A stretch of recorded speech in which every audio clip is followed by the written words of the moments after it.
maintenant commencer notre première séquence de ce débat, le premier temps fort de la soirée, et nous allons aborder la question de la politique d'attractivité. Oui, on a dit pendant 25 minutes, mais on sait, comme on est toulousain, que ça risque de déraper un petit peu. Alors, concrètement, vous allez avoir 5 minutes de temps de parole qui sera entrecoupé parce qu'il s'agit d'un débat.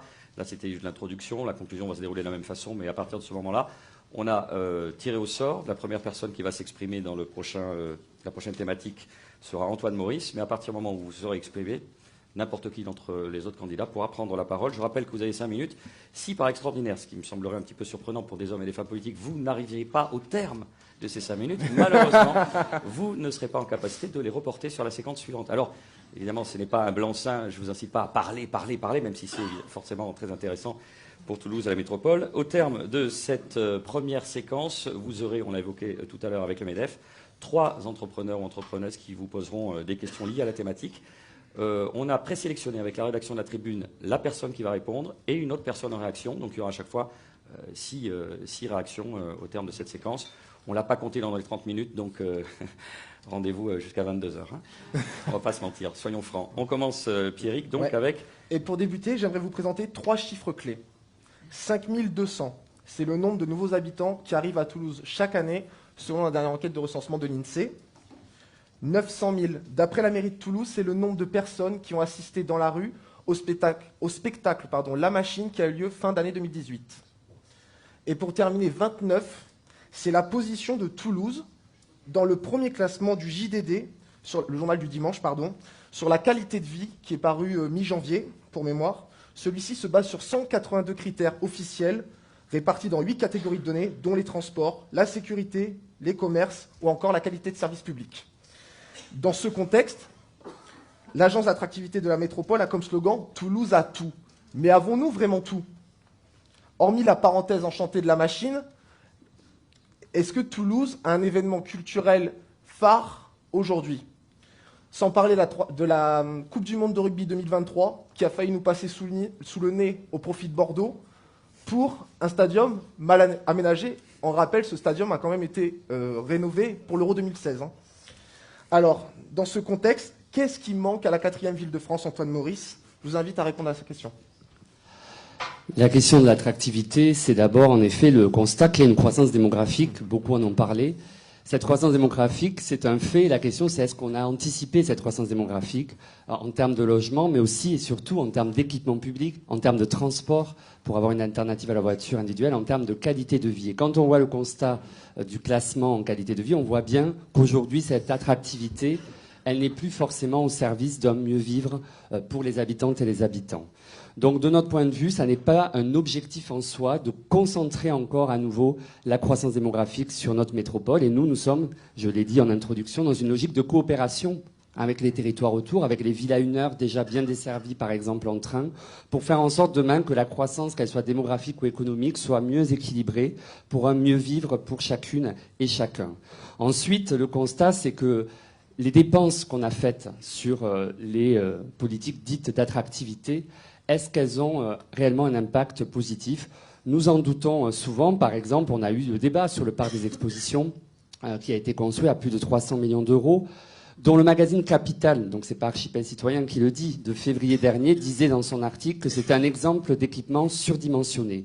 Rapporté au nombre d'habitants, il est 2 fois plus important que dans les villes équivalentes et ça n'a pas été justifié en termes de besoin d'événements. Donc la question, c'est est-ce que c'était un investissement réellement utile? Et à ce niveau, on aurait pu imaginer un projet moins important et de 50 millions d'euros de moins, par exemple, à un autre endroit aussi moins loin, pour qu'il y ait des déplacements moindres. Et ces 50 millions d'euros en moins, pour donner un exemple, ça aurait permis la rénovation de 5000 logements, l'achat de 800 hectares de terres agricoles, ou 40 km de pistes cyclables, bref, des besoins du quotidien. Et nous, c'est à ça que nous voulons nous atteler. Merci Antoine Maurice. Jean-Luc Moudinque, est-ce que le mythe était une dépense inutile ou trop disproportionnée? J'ai lancé l'idée d'un nouveau parc des expositions en 2007. La continuité a été assurée par Pierre Cohen, qui a localisé précisément le nouveau parc des expositions, qui a organisé le concours d'architecture et qui a eu mon appui sur toutes les délibérations qu'il a présentées à ce sujet pendant 6 ans, alors qu'une partie de sa majorité, M. Maurice notamment, combattait ce projet. Grâce à ce projet, que nous avons donc réalisé en trouvant le financement, puisqu'il manquait le financement lorsque nous sommes arrivés aux responsabilités en 2014, grâce à ce projet, Toulouse va passer à partir du mois de juin prochain du 7e au 3e rang national pour la capacité à accueillir des congrès. Pourquoi ? Parce que depuis des années, il y a des congrès les plus importants, ceux qui génèrent le plus de retombées économiques, qui ne viennent plus à Toulouse. Les grands congrès scientifiques, internationaux, médicaux ne viennent plus à Toulouse. On estime que les retombées annuelles vont être chiffrées à 230 millions d'euros pour le tissu économique et donc pour l'emploi. Parce que même si Toulouse réussit, moi j'ai une pensée pour ceux qui aujourd'hui ne bénéficient toujours pas de la réussite de Toulouse. C'est à eux tout de même qu'on doit penser. Ceux-là, ceux qui n'ont pas d'emploi, ceux qui sont au chômage à Toulouse aujourd'hui, ils sont 40 000. Donc effectivement, lorsqu'on trouve des leviers de croissance, et moi je crois dans la capacité à Toulouse à devenir une destination touristique, quand on trouve des leviers de croissance, on offre des perspectives d'emploi. Et je crois que dans le cadre du débat qu'il y a très souvent à Toulouse sur la diversification économique, je crois que le tourisme, que ce soit le tourisme d'affaires ou le tourisme d'agrément, culturel, patrimonial, est un vecteur de développement. On reviendra sur le tourisme, mais j'aimerais vous faire réagir, Pierre Cohen. En tant qu'ancien maire de Toulouse, vous avez travaillé sur ce projet de mythe. Alors la manière dont, j'ai envie de dire, Jean-Luc Moudinque l'a achevé, est-ce que c'était la manière dont vous l'avez imaginé quand vous étiez aux affaires entre 2008 et 2014 ? Oui, complètement. J'ai l'impression que ça ne marche pas ainsi. Vous entendez ? Bon, ben alors si ça marche... On va changer de micro. Oui, parce que... Tenez. J'ai l'impression que les zones résonnent. Test. Oui, complètement. D'abord parce que il est vrai que le projet avait été jusque à l'appel ou presque aux appels d'offres concernant à la fois l'exploitant et la façon dont on allait le mettre en œuvre. Et ce projet, alors évidemment c'est une différence, mais j'ai pas envie de m'étendre trop là-dessus parce que moi j'ai plus de divergence avec M. Moudinque qu'avec M. Maurice. Donc aujourd'hui sur ce projet, je considère qu'il a au moins un certain nombre de caractéristiques, en particulier parmi tous les projets qui étaient extrêmement étendus avec des places de parking, celui-ci avait un caractère extrêmement écologique puisque en fait toutes les places de parking sont à l'étage et donc en surface au sol, on est pratiquement un des parcs d'exposition les plus restreints et les plus écologiques. Mais ce que je voudrais dire, c'est que l'attractivité, elle n'est pas incompatible avec l'idée que ce prochain mandat doit être un mandat où on doit réconcilier. Aujourd'hui, je l'ai un peu dit dans mon introduction, aujourd'hui, il y a de plus en plus de gens qui sont en colère. Quand je dis en colère, ça ne veut pas dire obligatoirement en colère contre la politique gouvernementale. En colère parce que les choses vont vite et ils ne sont pas obligatoirement complètement dans l'évolution de ce qui leur arrive. J'ai évoqué le numérique, mais pas simplement le monde économique. Donc, ce qui veut dire que nous avons, en tant que puissance publique, la responsabilité aussi de réconcilier. Et donc l'attractivité, elle ne doit pas se faire au détriment des populations qui souffrent et qui sont en grande difficulté. Deuxièmement, quand on est dans une politique urbaine où un certain type de population est de plus en plus exclue, je pense que le prix du mètre carré à Toulouse fait que, bien sûr, on a 35% de logements sociaux, mais on a très peu de projets de typologie de logements qui permettent à des personnes... On abordera la question des logements oui, plus tard dans la soirée. L'attractivité, c'est de savoir... Alors, je conclurai comme ça. L'attractivité, c'est savoir si on pense qu'à faire venir des gens de l'extérieur ou si, déjà, on ne sera bien que si tout le monde vit bien ensemble dans Toulouse. Merci.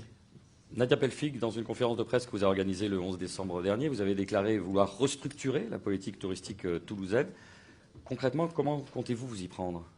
Je vais vous répondre, mais je vais me permettre, parce que c'est aussi un débat. Bien sûr. Oui, et de répondre, et finalement ça arrive vite, parce que je ne suis pas d'accord avec ce qui a été exprimé tout à l'heure. Sur le Met, je suis extrêmement heureuse que la région ait contribué au financement de cette installation et de cet équipement. C'est important, et je ne suis pas d'accord quand on dit qu'on aurait dû faire moins pour cet équipement. Parce que justement, le problème de Toulouse, c'est souvent qu'on porte une ambition, et puis tout d'un coup, ça devient moins. Et à vouloir faire moins à chaque fois, mais ça n'existe pas. Là où je ne suis pas d'accord non plus, c'est de dire qu'il faut juste continuer sur l'élan qui est le nôtre. Ben non. Si nous on s'appelle une nouvelle énergie, c'est parce que je considère que oui, il y en a besoin. Il y en a besoin, et je remercie la lucidité qui est de pas dépeindre tout le monde en rose et de dire que oui, il y a 75 000 personnes qui sont dans une situation de pauvreté dans notre ville. Il y a 40 000 personnes, un peu plus, qui sont en demande d'emploi. Mais vous savez quoi, il y a même des entreprises qui sont sur des filières dites en tension et qui cherchent à embaucher. Et c'est là qu'on a un rôle, non pas de laisser faire, mais d'accompagnement, de volontarisme qui est plus important. Et sur ce volontarisme, pour finir sur le MET et pour attaquer sur le reste, pour moi, il y a un sujet sur le MET. C'est celui des transports. Et nous en avons déjà parlé. C'est-à-dire que c'est bien d'avoir un bel équipement. Mais encore une fois, qu'on prévoit un équipement et qu'on ne prévoit pas la manière dont on le relie au centre d'activité. Comme je regrette qu'il n'y ait pas le métro qui aille jusqu'à l'aéroport, je regrette qu'il y ait une rupture de charge, c'est-à-dire qu'on change de moyen de... sujet plus tard dans la soirée aussi. Qu'on change de moyen de transport pour aller au MET. Et ça participe de notre attractivité, parce qu'avoir un bel équipement, c'est aussi, quand on cherche à capter des congrès, dire comment les congressistes peuvent y arriver rapidement. Et c'est aussi un argument d'attractivité. Sur votre question sur la politique touristique, que je n'ai pas oublié, Boris. Oui, il y a un slogan qui dit « Toulouse a tout ». Il y a même, dans la communication touristique, un certain nombre de formules, pardonnez-moi, mais assez éculées, peut-être datées, qui disent venez dans une ville où il fait bon vivre, où la qualité de vie est très forte ». C'est vrai. Pas pour tous, c'est vrai. Mais vous savez quoi? Toutes les villes du monde disent ce genre de choses. C'est pas un élément différenciant. Et c'est donc pas cela qui va démontrer un volontarisme pour faire venir des gens dans notre ville. Pour ça, il faut porter une identité. On en a certaines. Celle de l'aéronautique, et il y a cité de l'espace. On en a d'autres, celle du rugby. Et ce projet que je souhaite conduire et porter, qui est celui de la cité du rugby. Mais ça ne suffit pas dans un monde qui bouge. Et dans un monde qui bouge, il suffit pas de dire on continue. Parce que pendant ce temps-là, les autres avancent. Et quand vous ne faites rien, eh bien vous reculez. Et donc pour Toulouse, moi ce que je souhaite, c'est que dans la restructuration de la politique touristique, oui, nous mettions des arêtes saillantes, des éléments différenciants. Et nous pouvons en avoir. Sur les mobilités terrestres et intelligentes. Mais allons-y, Franck Hazal, c'est un peu tardif. Il y a des gens qui sont installés dessus, mais il faut leur donner des moyens supplémentaires. Quand je vois que Easy Mile, vous savez la navette que vous avez vue en démonstration sur les allées Juliette, va ailleurs. C'est génial, je vais gagner du temps. Et donc sur la politique... En espèce, il vous reste 1 minute 30. C'est parfait. Sur la totalité du module. Sur la politique touristique, il faut aussi donner des outils à notre hôtellerie, à notre restauration. Quand vous avez des gens qui viennent dans votre établissement, parce qu'ils sont là pour le travail, vous avez intérêt à quoi? À lui donner les éléments sur des événements culturels majeurs, sur des événements attractifs pour qu'ils reviennent faire ce qu'on appelle un city break et qu'ils viennent dans notre ville la fréquenter. Mais vous savez quoi? Vous avez parlé du Minotaure. À cette étape, il n'est pas reprogrammé. À cette étape, on ne donne pas de rendez-vous aux gens. Si vous regardez autour de vous, quand est-ce que vous dites à votre famille, à vos proches, venez à ce moment-là à Toulouse, il se passe quelque chose. Dans une ville, il faut qu'il se passe des choses pour être attractif.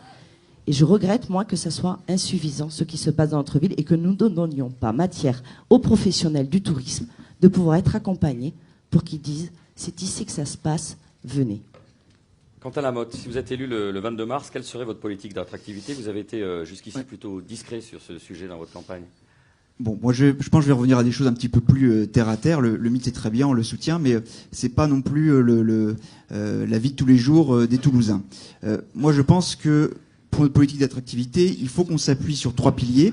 Le soutien d'abord à nos commerces de proximité, notamment ceux du centre-ville, qui souffrent beaucoup actuellement, et le développement aussi du tourisme de loisirs, puisqu'on est déjà effectivement bien pourvu en tourisme d'affaires. Et surtout, des choses un peu basiques, mais l'amélioration de la sécurité et l'amélioration de la propreté. Parce que ça participe fortement à l'image que nous renvoyons vers l'extérieur. Et moi, à chaque fois que je vois quelqu'un qui vient à Toulouse, qui connaît pas la ville, souvent il me dit Toulouse, c'est une ville qui est sale, et c'est une ville où je me sens pas en sécurité. Et moi, j'aimerais qu'on arrive déjà à changer ces choses qui sont la base, quoi. Je veux dire, c'est d'abord par là qu'on commence l'attractivité. Moi, si vous voulez, j'y reviendrai un peu plus tard dans le débat. On va évoquer les questions de propreté, de sécurité. Sur le soutien au commerce de proximité, je pense qu'il faut donner un environnement favorable à nos commerçants. Ils n'attendent pas de nous des aides ou des subventions. Ils attendent qu'on leur permette d'exercer leur profession dans de bonnes conditions. La situation de nos commerçants du centre-ville est inquiétante parce qu'ils sont durement touchés maintenant par les manifestations, notamment celles des Gilets jaunes, qui durent depuis plus d'un an maintenant, donc qui sont le théâtre de violences régulières de la part de mouvements d'extrême gauche et de Black Bloc, donc qui cassent, qui menacent en permanence, et qui ne sont pas suffisamment sanctionnés aujourd'hui par la police, par la justice. Et donc ça trouble effectivement le commerce centre-ville. Il y a plein de Toulousains aujourd'hui qui ne vont plus le samedi en centre-ville parce qu'ils ne veulent pas se faire agresser ou se retrouver au milieu des gaz lacrymaux. Donc ça, c'est une première chose déjà à faire, c'est qu'il faut exiger de l'État d'avoir enfin une sécurité à Toulouse et un encadrement de ces manifestations. Deuxième point, je veux parler... conclure après, s'il vous plaît. Pardon ? Je vous demanderai de conclure après. Je vais conclure. Je pense que nous ne devons pas fermer Toulouse à la voiture, car le commerce de proximité vit aussi grâce à nos voisins des communes qui nous entourent, qui viennent faire du shopping à Toulouse. Dans quasiment tous les projets qui sont portés, il y a la volonté de limiter l'utilisation de la voiture en ville, en restreignant les conditions d'accès et de stationnement. Moi, je pense que ce sont des propositions qui asphyxieront le centre-ville, et qui feront que nos voisins préféreront aller dans les centres commerciaux en bordure de Toulouse plutôt que de venir en centre-ville. Je pense que nous devons développer un projet de mobilité, on y reviendra, qui doit être équilibré et qui permette à tous les moyens de transport de coexister sans idéologie et sans ostracisme, notamment par rapport à la voiture. Sinon, je pense qu'on aura un centre-ville qui va se muséifier et qui va perdre de sa vie. Merci Quentin Lamotte. Franck Biasotto, je le rappelle, vous êtes issu de l'équipe municipale sortante et à plusieurs reprises, publiquement, lors de conférences de presse notamment, vous avez déclaré que vous étiez fier du bilan de l'équipe sortante, que vous l'assumiez. Est-ce que c'est la même chose ? Est-ce que vous faites le même constat pour la politique d'attractivité menée par Jean-Luc Moudenc ? Est-ce que vous proposerez une autre politique différente ? Est-ce qu'il y a des points que vous modifieriez ? Oui, c'est l'essence même de ma liste quand même. Je peux effectivement attribuer une partie du bilan. Je crois y avoir très largement contribué, à moins qu'on me dise le contraire.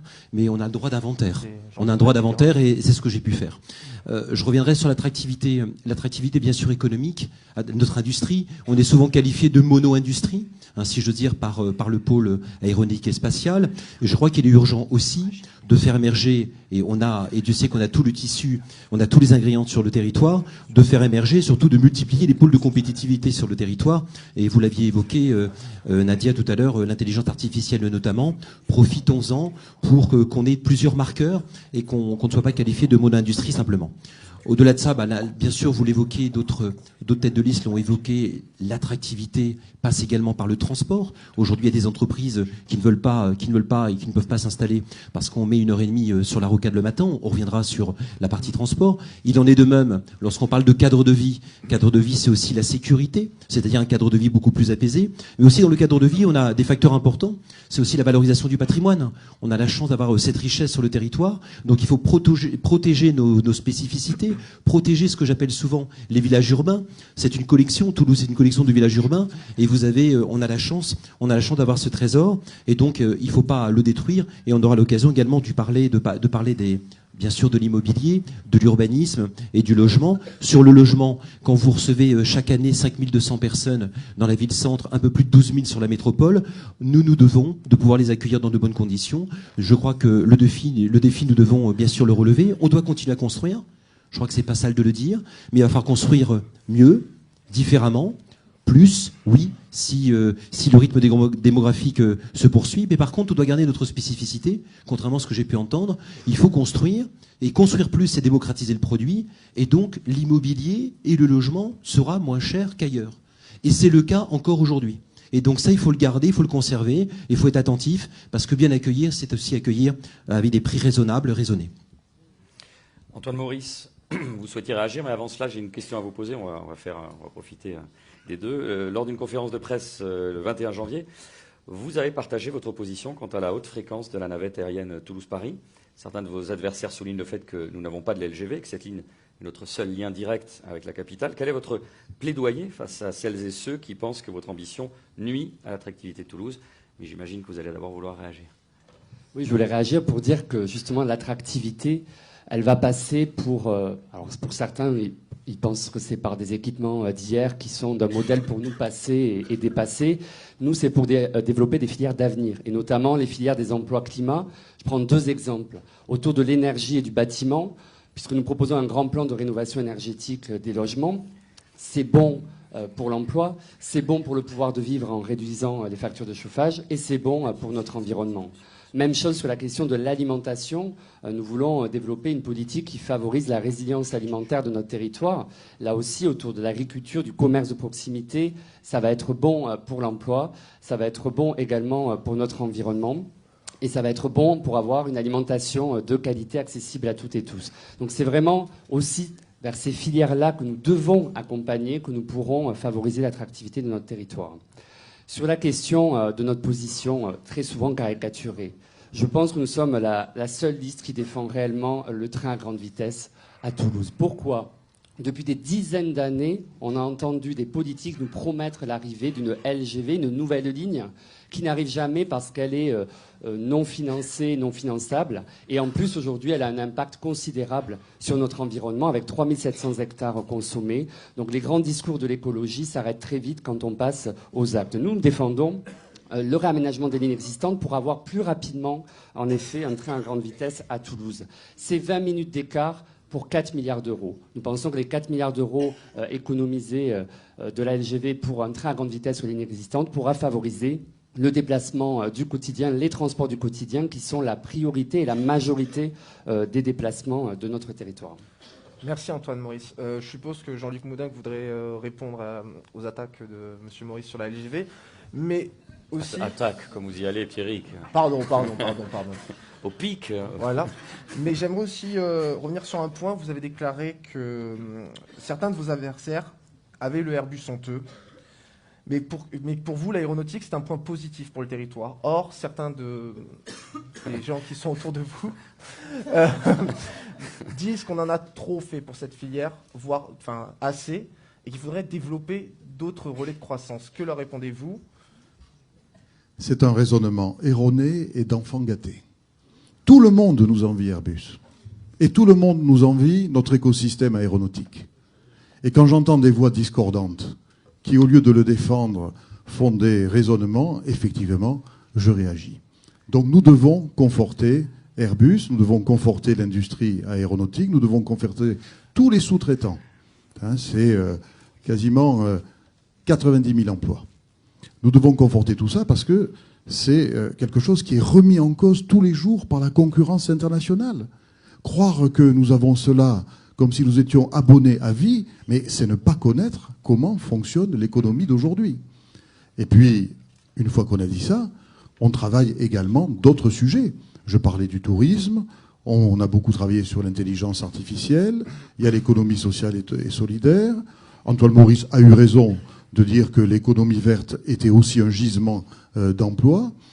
Nous avons véritablement beaucoup de leviers actionnés sur la diversification de l'économie. Mais effectivement, je défends la filière aéronautique. Voilà. Alors après, sur la LGV, moi j'ai toujours défendu la LGV. Vous avez observé la distinction dans la sémantique de M. Maurice. M. Maurice n'est pas pour la ligne à grande vitesse, il est pour le train à grande vitesse. Voilà. Donc c'est pas du tout pareil. Et effectivement, et oui, parce que c'est pas du tout pareil. Et d'ailleurs, pour faire un train à grande vitesse, en s'appuyant sur la ligne existante, en la réaménageant, ça veut dire que entre Bordeaux et Toulouse, pendant plusieurs années, on ne peut plus circuler en train puisqu'il faut faire des travaux de réaménagement de la ligne. C'est quelque chose qui n'est pas réaliste et qui est pratiquement pas défendu. Vous êtes les seuls à défendre mordicus, avec beaucoup de constance, je dois le dire, cette idée. Moi, je ne me résous pas, je n'accepte pas que Toulouse soit la seule capitale régionale française qui ne soit pas reliée au réseau de la grande vitesse, au réseau des LGV. Je ne l'accepte pas. Voilà. Et c'est pour ça qu'on se bat. On se bat avec Carole Delga, on se bat avec Georges Méric, on se bat avec les Aquitains et les Bordelais. On s'est battu contre le gouvernement actuel. Il a fallu plus de 2 ans pour les convaincre. On y est arrivé l'été dernier. Et dans la nouvelle loi sur les mobilités, on a obtenu un outil juridique qui jusqu'ici était réservé à l'Île-de-France soit possible pour nous. Donc il est créé. Et maintenant, nous devons trouver le moyen de financer. Avec Alain Juppé à l'époque, avec Alain Rousset, avec Merci, Carole Delga. On a fait des propositions. Il vous reste 20 secondes pour la totalité de la séquence. Donc. Et ces propositions, il faut les étudier. Voilà ce que nous disons. Parfait. Une réaction de M. Cohen, puis M. Maurice, parce que j'ai l'impression qu'il y avait une forme de... Enfin, vous bougez la tête comme ça, ce qui semble signifier non, vous n'étiez pas d'accord totalement. Alors, concernant la ligne grande vitesse, nous sommes, depuis le début, et nous avons beaucoup combattu, je dirais, des gouvernements qui... petit à petit s'éloigner de ces projets. Et chaque fois, tous les gouvernements, après un travail assez cohérent entre départements, régions, métropoles et la CCI, nous avons toujours réussi à faire que ces gouvernements-là acceptent la LGV. Le seul problème, c'est que on n'a pas encore aujourd'hui un vrai plan de financement qui le réalise dans les temps. Mais une des raisons qui me différencie avec Antoine, c'est que, au-delà du fait que c'est pas possible qu'on soit la seule métropole à être exclue de la grande vitesse, c'est aussi le fait qu'aujourd'hui, nous sommes tous obligés de prendre l'avion. Et dans le débat que nous avons avec, en particulier, les écologistes, c'est qu'aujourd'hui, l'avion, doit être quand même à regarder avec beaucoup de précaution. Si on ne descend pas à 3 heures, on sait très bien qu'il y a encore beaucoup de personnes qui iront à Paris en avion. Et donc, il y a peut-être un équilibre, d'autant plus que moins d'avions, c'est peut-être espérer pour un corridor de 200 000 personnes d'avoir une réduction des nuisances aériennes. Donc, il y a quand même un peu de cohérence à vouloir la LGV. Par contre, sur le débat précédent qui était... concernant... Bon, je reprendrai la discussion tout à l'heure parce que j'ai oublié la discussion... Ça peut être aussi les effets de la chaleur, hein, vous nous en excuserez. On est en mode hiver. Monsieur Biasato. Je confirme, il fait très chaud. Oui. Ouais. Non, je voulais rebondir sur les propos. Oui, je crois qu'on oublie bien souvent qu'on a le seul centre mondial d'aéronautique et du spatial. On est tellement habitués, là pour le coup, alors je ne sais pas si on est des enfants gâtés, mais en tout cas, on est surtout mal habitués, et en tout cas, on oublie bien souvent l'essentiel, et on n'en fait jamais assez lorsqu'on a une telle industrie à nos côtés. Ça, c'est indéniable. À l'heure où certains nous l'envient, et pourquoi pas certains pans de l'activité pourraient partir à l'étranger, donc il faut faire très attention, et je crois qu'il faut particulièrement soigner ce pôle d'activité. Au-delà de ça, ça me permet de faire une transition, j'avais oublié dans ma première intervention, de parler de la culture. D'autres l'ont évoqué, et justement, on peut faire un lien entre l'aéronautique et la culture. Ça peut être un vecteur pour nous. Effectivement, si j'interroge la salle, si on s'interroge et on regarde quel est le festival marqueur à Toulouse, bien souvent revient le Rio Loco de temps en temps, mais qui est un petit peu en perte de vitesse et qui mériterait d'être porté. Pourquoi ? Parce qu'à la culture, là, il y a quelque chose qui ne va pas sur la culture. Et interroger tout le monde culturel à Toulouse, on n'a pas porté effectivement la création, alors que nous avons des sachants sur le territoire et qui peuvent effectivement même s'exporter. Et bien souvent, ceux qui viennent sur le territoire s'en vont. Ils ne restent pas, à défaut d'avoir de moyens, de pouvoir s'exprimer et de marquer leurs différences. Ils ont trop l'impression que la culture est une culture comme une science descendante, verticale, qui arrive de Paris, on duplique et personne ne peut s'impliquer. Et ça, c'est vraiment dommage. Et pourquoi je disais un lien entre l'aéronautique et la culture ? On voudrait, nous, porter un festival, créer un festival autour de, je dirais, la ville savante, la ville intellectuelle, en réunissant justement tous nos pôles d'attractivité et avoir l'idée de collecter la Cité de l'Espace, le monde du spatial et l'aéronautique, et on pourrait créer peut-être un événement qui valoriserait à la fois notre industrie et mettrait en relief notre culture. Et au-delà de cela, il faut absolument mutualiser tout ce que nous avons sur le territoire. Certains d'entre vous ne connaissent pas certains trésors ici de la culture. Il faut absolument mutualiser les structures. Je pense comme la Biennale, qui mériterait d'être portée aussi.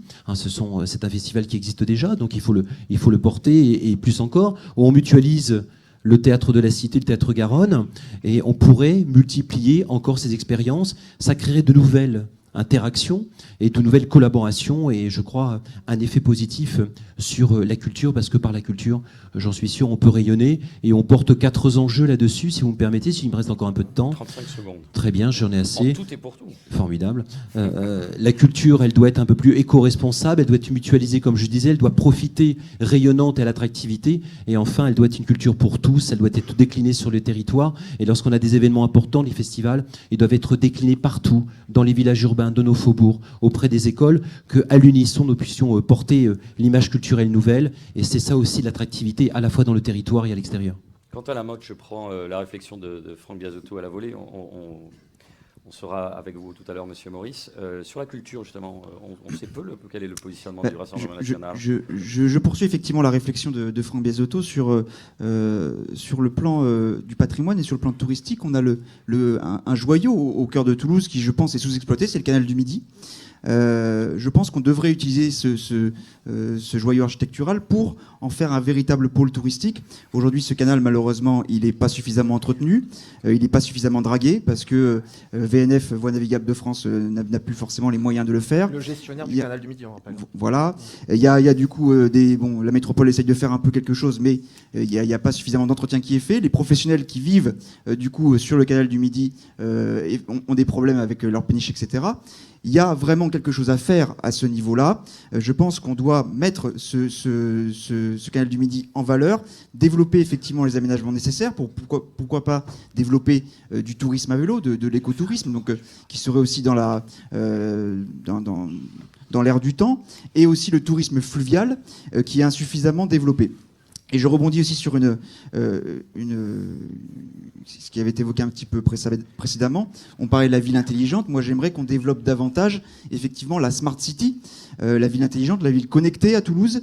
Je trouve que beaucoup de projets que l'on mène actuellement sont des projets timides sur le plan technologique. Beaucoup de projets, en fait, sont des projets qu'on aurait pu mener dans les années 90, parce que technologiquement, j'ai l'impression qu'on n'avance pas.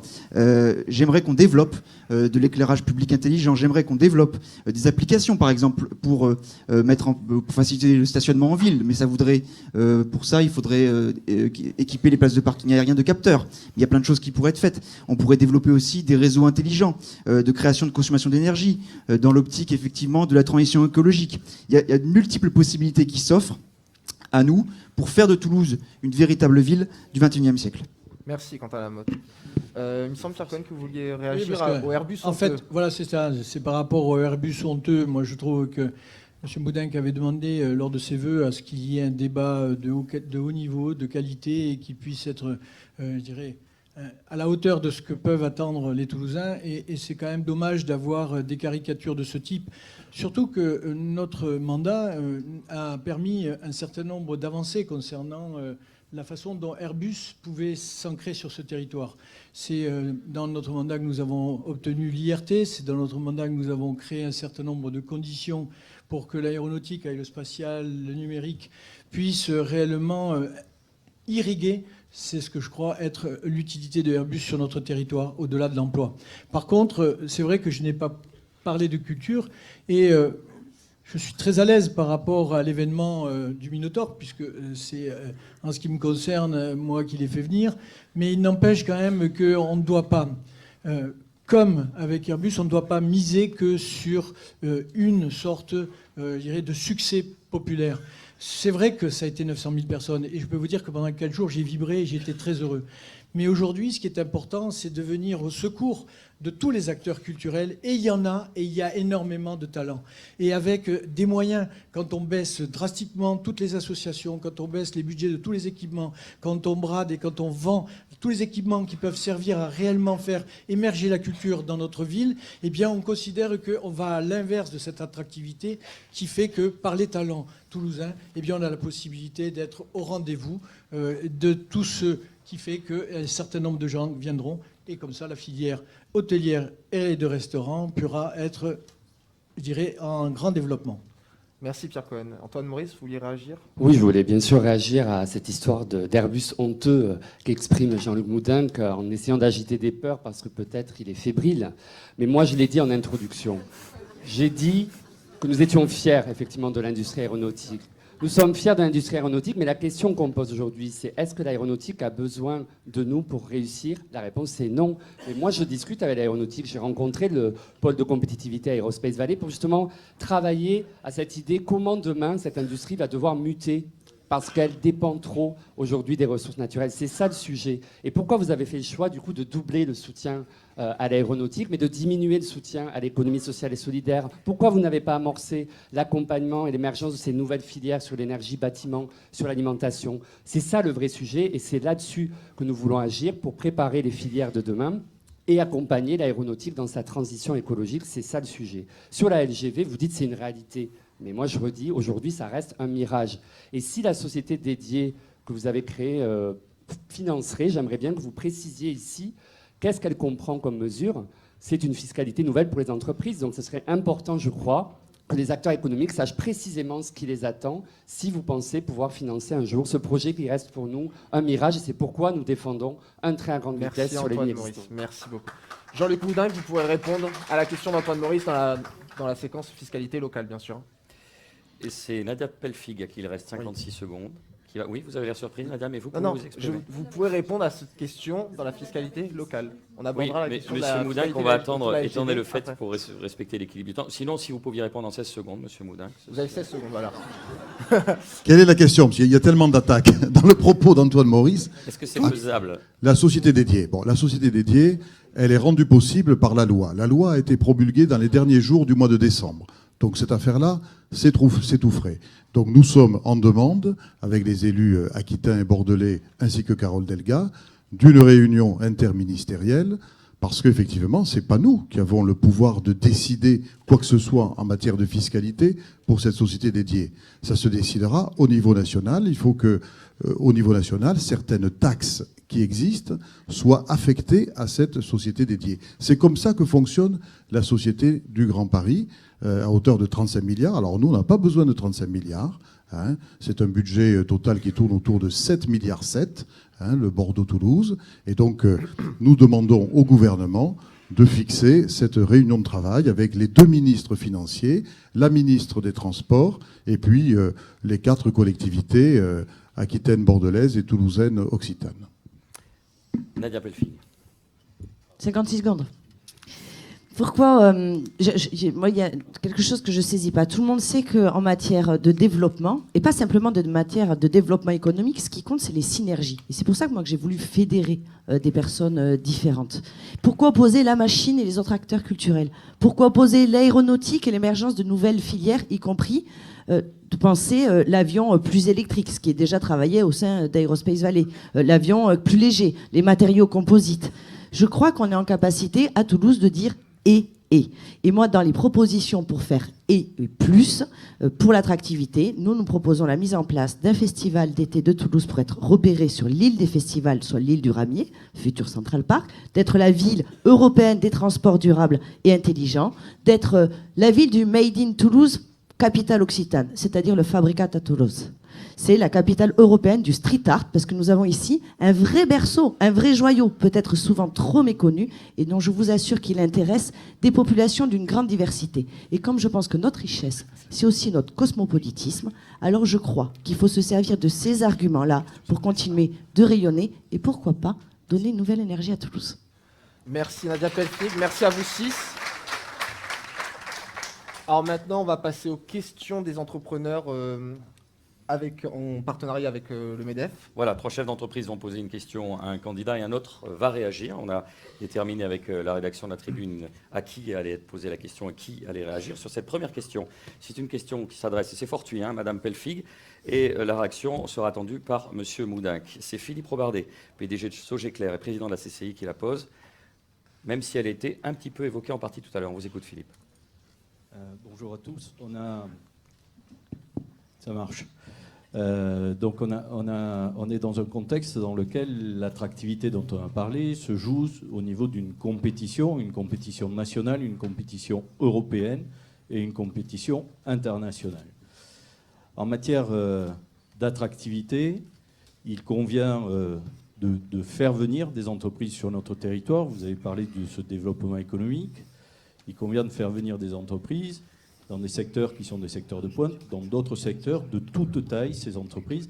Et il conviendra également, vous avez évoqué ça tout à fait rapidement tout à l'heure, d'apporter un nouveau souffle au centre-ville de Toulouse, qui est lourdement impacté par les mouvements qu'on a connus depuis maintenant 14 mois. Comment, pour faire cela, vous envisagez de travailler, d'associer le monde économique, d'associer les entreprises et d'associer les consulaires, chambres de commerce et chambres des métiers et de l'artisanat? Nadia Pelfig, je vous invite à répondre à la question Vous de avez, Philippe Robardet. 1 minute. On a l'air comme ça pénible sur le temps, mais c'est notre rôle, désolé. Alors, en 1 minute, ça va peut-être être un tout petit peu compliqué. Il y a 2 questions, en fait, dans votre question. Il y a l'attractivité de manière générique sur faire venir de nouvelles entreprises, donc favoriser l'implantation. Sur les compétences dans la métropole, ça relève de l'immobilier d'entreprise. Et donc de générer aussi les conditions d'accueil de nos entreprises. Pour ça, ça touche à d'autres sujets qu'on va traiter après, qui me permettront de gagner du temps sur cette question-là, que sont notamment celles du logement, des déplacements, de l'urbanisme. Et puis je pourrais revenir à cette occasion sur l'immobilier d'entreprise, mais c'est surtout mettre en lumière nos compétences et nos forces, l'intelligence artificielle, le numérique, les industries créatives et culturelles, au-delà des forces que vous connaissez, qui sont des filières matures avec l'aéronautique et notamment la santé. Et je crois aussi à l'industrie du sport. Sur la deuxième question, sur le centre-ville, sur la dynamique, ben vous savez, premier élément, oui, il y a des mouvements qui ont impacté. Mais la première réponse à donner, c'est une réponse structurelle. Là où nous avons, nous, les seules collectivités, régions, apporté une aide exceptionnelle en cash à destination des entreprises qui avaient perdu du chiffre d'affaires, aujourd'hui, ça ne peut plus être une aide exceptionnelle, ça doit être une réponse structurelle et donc une réponse du gouvernement à ce qui a généré cette crise. Et aujourd'hui, cette réponse, elle ne vient pas. Et moi, je demande du coup à celles et ceux, lui, qui est soutenu par les acteurs du gouvernement, de voir comment on peut conjuguer une réponse locale et assumer que cette réponse ne vienne pas au niveau national quand on accepte ce soutien-là. Nous mettrons en place une plateforme à destination des entreprises pour les recenser, pour les stimuler, leur proposer des outils également pour acheter en ligne, parce que conformément à la campagne de la région, que vous connaissez, je préfère qu'on achète local. Et il y a un slogan qui marche bien en ce moment. Mais la plateforme, moi j'y tiens, et le Fabricat à Toulouse, c'est aussi attirer l'attention sur notre qualité de savoir-faire et compétences de nos artisans et de nos commerçants. Merci Nadia Pelfig. Jean-Luc Moudinque, c'est à vous de réagir ou d'apporter une réponse différente à la question de Philippe Robardet par rapport à la réponse qu'a formulée Nadia Pelfig. Enfin, différent, pas forcément différent. Hein, oui, différent, non, mais ou voilà, la même, ou similaire. Non, c'est bon. Bien, écoutez, moi j'ai souhaité créer quelque chose qui n'existe pas dans les zones métropoles, une agence d'attractivité, qui a fédéré 3 outils qui préexistaient et qui, chacun dans son domaine, travaillait à l'attractivité de Toulouse sur le plan économique, sur le plan du tourisme d'affaires, sur le plan du tourisme d'agrément. Et j'ai souhaité que les agents de l'économie soient totalement impliqués dans cette affaire, que la collectivité ne fasse pas ça toute seule dans ses bureaux. Et c'est la raison pour laquelle le président de la CCI, ès-qualité, Philippe Robardet en ce moment, juste avant lui Alain Di Crescenzo, occupe la première vice-présidence de cette agence. Et je témoigne que ce n'est pas honorifique et que les 2 présidents de la CCI s'impliquent. Donc effectivement, pour ce qui concerne l'attractivité économique, la stratégie, elle doit être définie en synergie avec les consulaires. Ce que je propose, c'est que dans ce cadre-là, pour le prochain mandat, nous doublions le nombre d'implantations nouvelles d'entreprises que l'on va démarcher pour les amener ici et que l'on accompagne toutes les entreprises qui ont besoin à un moment de faire connaître la ville à celles et ceux qui devraient venir ici, qu'on facilite les démarches administratives. Donc l'agence d'attractivité, elle est là. Quand je parle de continuité, contrairement à ce que certains de mes adversaires ont dit, je ne parle pas... Continuité, ça ne veut pas dire immobilisme. Continuité, c'est on continue à avancer. Donc on a créé l'agence d'attractivité. La continuité, c'est de s'appuyer sur cette agence et de continuer et de la développer et de faire en sorte qu'on obtienne de plus en plus de résultats. C'est ça la définition de la continuité à mes yeux. Sur le commerce, effectivement, nous avons été éprouvés et le commerce du centre-ville demeure fortement éprouvé par ce qui s'est passé et qui malheureusement continue encore tous les samedis après-midi. De tous les maires de grandes villes, je suis sans doute celui qui, et ça me vaut un certain nombre d'attaques et menaces personnelles, je suis celui qui me suis le plus mouillé pour condamner ces mouvements, pour condamner ces dégradations et ces violences. Et également de toutes les villes concernées, nous sommes celle qui a fait l'effort le plus important pour soutenir le commerce. On a consacré, un budget quand même de 2,2 millions là-dessus. Alors maintenant, qu'est-ce qu'on fait pour l'avenir? On a une convention CCI, ville-métropole, sur la commercialité.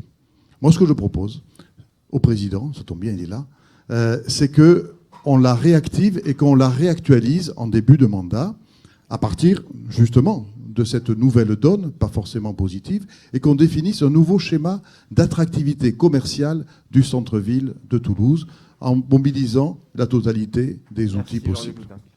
Boris, Merci. on passe à la seconde question. Deuxième question, ce sera une question pour Quentin Lamotte avec une réaction de Pierre Cohen. Elle est posée par Emmanuelle Lassalle-Michel, qui est gérante CIGEC IMO, administratif Naïm. Bonjour, un certain nombre d'entre vous avaient déjà effleuré le sujet de la propreté et de la sécurité. C'est vrai que c'est une condition essentielle pour attirer, quelle que soit la ville, tant les touristes que les nouveaux arrivants, nos futurs salariés notamment, et les étudiants également. Donc voilà, concrètement, même si vous êtes d'accord sur ces sujets-là, concrètement, que pensez-vous mettre en place pour renforcer la propreté et la sécurité à Toulouse ? Quant à Lamotte, c'est à vous.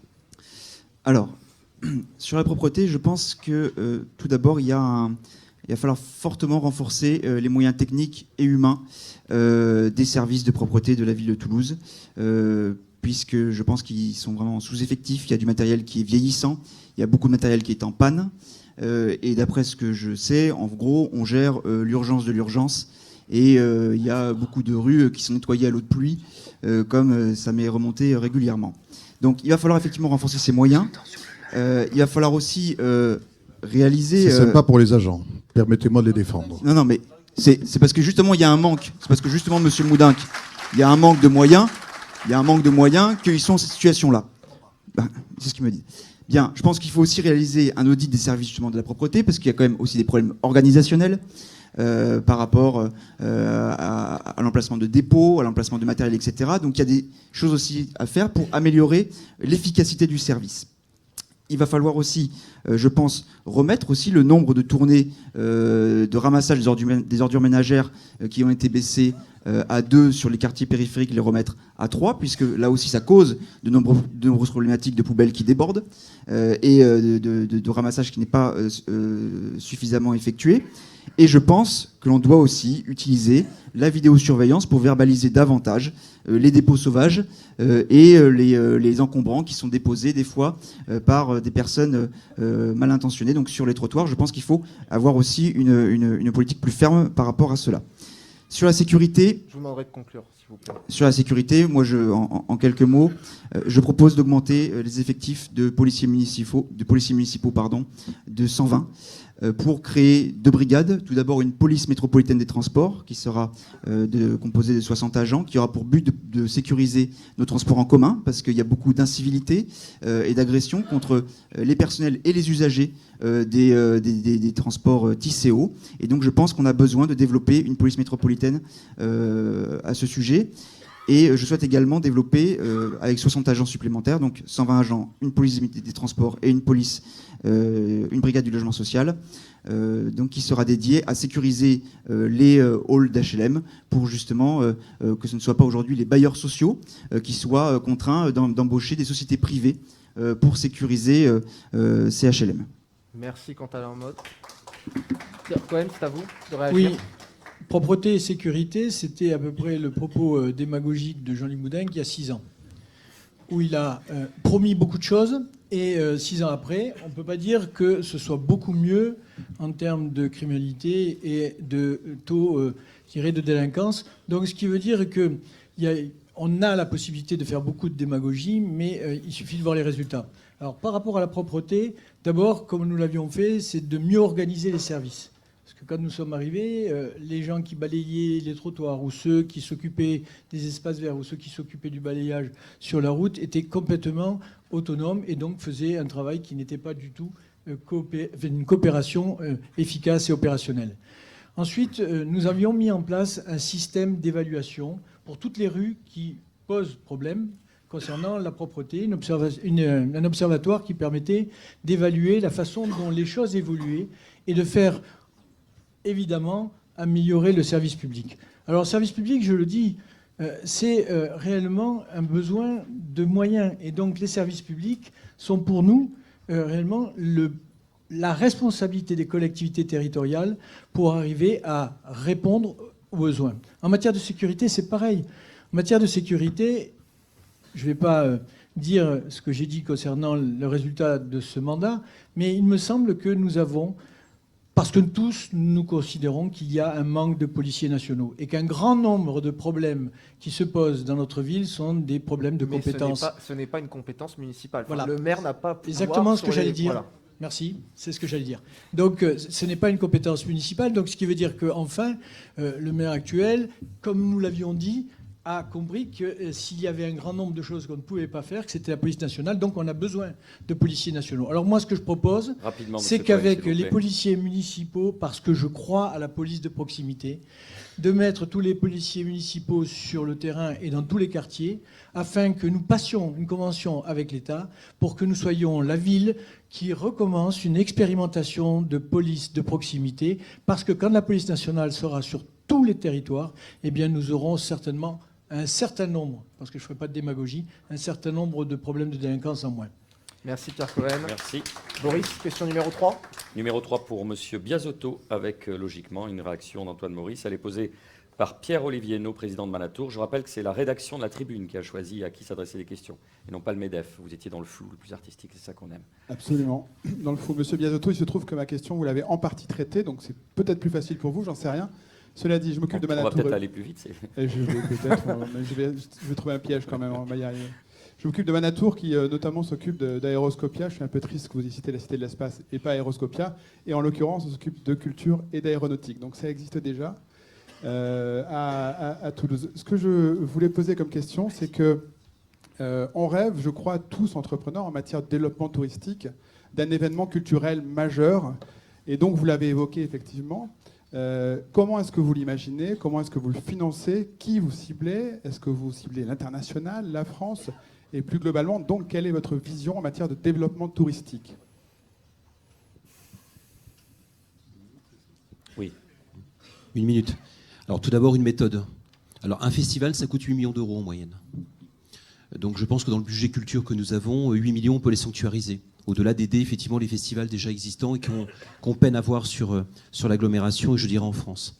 On commence par un pilote avant de vouloir ou avoir la prétention effectivement d'en faire un festival européen, tant mieux. Mais ce que je veux dire par là, moi je n'arrive pas à comprendre. Quand on est 4e et 3e ville de France, des petites villes à côté arrivent à développer des festivals. Et d'envergure internationale même. On n'est pas plus bête que la moyenne, si vous me permettez, de manière triviale. Donc je pense qu'on a les crédits, on a les forces vives. Je crois qu'il faut se mettre autour de la table. C'est vrai que je parlais de mutualisation. Il faut, je crois, faire confiance. Il faut faire confiance à la culture. Là, aujourd'hui, ils ont l'impression d'être méprisés. Parce qu'on ne les aide pas, on ne les écoute pas. Et je pense qu'on a des créateurs in situ. Et ce que je voulais dire, on a une marque de fabrique. Moi, mon rêve, c'est d'avoir effectivement un festival rayonnant à Toulouse et qu'on puisse l'exporter. Voilà ce que je veux dire. Et je pense qu'on a les talents in situ. Après, bien évidemment, c'est pas... Tant mieux si la mayonnaise prend tout de suite sur un événement culturel, mais il faut du temps. Donc je crois qu'on a beaucoup perdu de temps, et notamment les créateurs aujourd'hui. Donc il faut aider l'art du vivant, l'art de la scène. Il ne faut pas oublier, bien évidemment, l'art de la rue, l'art urbain. Il y a des lieux aujourd'hui qui sont toujours un peu suspendus à des évolutions urbaines. Ils ne savent jamais où ils vont pouvoir être. Je pense à Mixarméry, je pense à lieux communs. Et donc, ça va être fait. Et donc voilà, ce que je voulais dire, c'est ça. Commençons pour un pilote, mais en tout cas, faisons confiance au territoire, faisons confiance aux acteurs culturels. Il ne manque qu'une chose, un coup de pouce. Merci Franck Biasotto. Antoine Maurice, je vous invite à réagir. Alors notre conviction, nous, c'est qu'en effet, il ne faut pas chercher à aller toujours à l'extérieur, prendre des acteurs culturels ou des industries parisiennes, comme le fait Jean-Luc Moudin à la Grave, pour construire un projet culturel. Et c'est la même chose pour nous, pour les événements culturels dans la ville. Nous faisons le pari, nous, des acteurs qui sont ancrés sur le territoire, et nous voulons les soutenir pour que ce qu'ils développent, justement, prenne plus d'importance là où ils sont.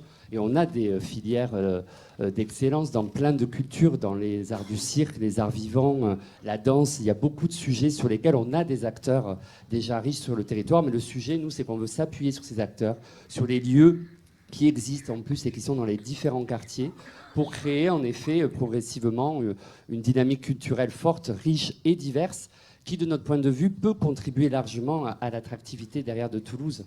Et au-delà de ça, le développement touristique, nous sommes convaincus aussi qu'il viendra par une ville plus facile à vivre, plus agréable, Donc une ville qui lutte vraiment contre la pollution, avec des déplacements facilités quand on arrive à Toulouse. Une ville où il y a davantage d'espaces naturels, où on peut se promener, respirer, prendre du temps. C'est aussi toute cette politique qui est menée par la ville qui va contribuer, de notre point de vue, à favoriser demain le tourisme dans notre ville. Merci Antoine Boris.